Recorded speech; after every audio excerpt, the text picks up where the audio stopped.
Pagpalang araw po sa ating lahat. Ako nga po pala si Angela Jen Agner at welcome po sa akin 365 Daily Devotion ni Pastor Russell Campos, Seminar Edition. At ngayong araw po ay May 16, 2025 at ang topic po natin ngayong araw ay Holy Spirit. Ano ang gagawin ng banal na espiritu sa buhay mo? And the scripture po natin ngayong araw ay John chapter 14 verse 26. Sabi po dito, "But the Advocate, the Holy Spirit, whom the Father will send in my name, will teach you all things and will remind you of everything I have said to you." Sa Tagalog po, subalit ang mang-aaliw, ang Espiritu Santo na susuguin ng Ama sa aking pangalan, siya ang magtuturo sa inyo ng lahat ng mga bagay at pagpapaalala sa inyo ng lahat ng aking sasabihin.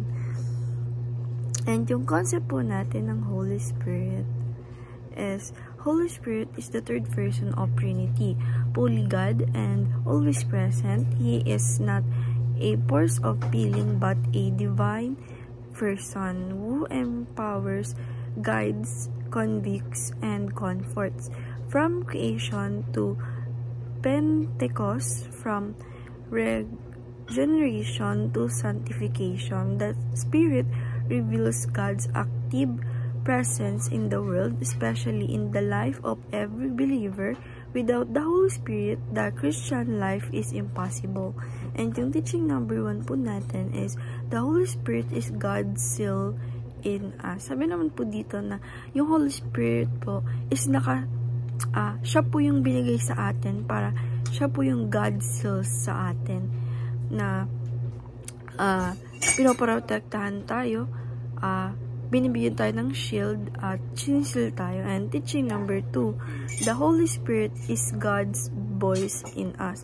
Sabi naman po dito na yung Holy Spirit po, binigay po yan sa atin ng ating Panginoong Diyos, para ayan po yung magdala ng mga sasabihin sa atin, magpapaalala sa atin, magbibigay ng God voice sa atin na hindi natin naririnig galing sa ating Panginoong Diyos.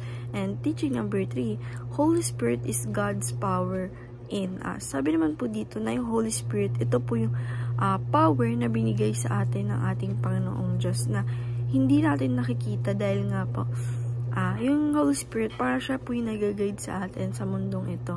And application number 1, listen to the voice of the Holy Spirit. Sabi naman po dito na apply po natin sa sarili natin, na tayo ay makinig sa voice o yung mga pinaparating sa atin ng Holy Spirit, kasi ito nga po yung magbibigay ng shield sa atin, pati na rin po ng power, lalong-lalo na po ng voice. And application number 2, obey God and live the consequence to Him. Sabi naman po dito na i-apply po natin sa sarili natin na sundin natin ang ating Panginoong Diyos at i-live natin yung consequence sa Kanya, dahil ang lahat ng gagawin ng ating Panginoong Diyos sa atin ay puro kaligtasan at puro magaganda, dahil iligtas niya nga tayo. Paano pa yung hindi niya tayo magagawang ipahamak, dahil nga po na niligtas niya tayo at inalay niya ang anak niya para mawala tayo sa ating mga kasalanan. And application number 3, yield to the Holy Spirit and be empowered. Sabi naman po dito na apply po natin sa sarili natin na tayo po ay mag-yield sa ating Holy Spirit na bilagay sa ating nating Panginoong Diyos, and be empowered by them. And dahil lang po ngayong araw, maraming salamat. God bless.